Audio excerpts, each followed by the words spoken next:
кон една болна тема или долга од изминатиот период, денеска беше изгласан извештајот, кој што пак претходно имаше низа на амандмани, особено од бугарски европратеници, кои што бара преку амандмани одреден епитет и додавање пред македонски јазик и идентитет. Денеска е изгласан, но пак се најавуваат нови амандмани дека сега ќе се додаде пред македонски јазик модерен македонски јазик. Денешниот ден го сметам за историски ден, бидејќи во Комисијата за надворешна политика на Европскиот парламент имаше јасно определување за историскиот континуитет на македонскиот јазик и идентитет. Прво,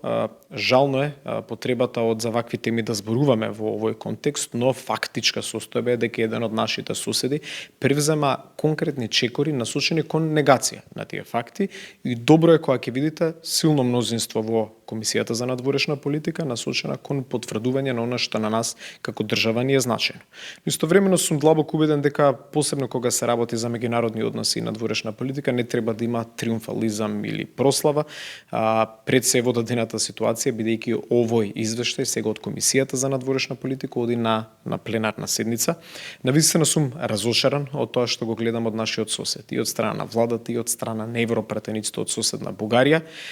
Тие свесно или несвесно навлегоа во еден класичен руски наратив, кој што има за цел на дестабилизација на целокупниот регион, бидејќи кога немате известност по патот на европската интеграција, тоа не е продуктивен момент од регионална гледна точка. Јас секогаш ги повикувам и ќе продолжам да ги повикувам нашите соседи во Софија, дека треба да соработуваме, дека треба да имаме диалог, но истовремено треба и да се поддржуваме.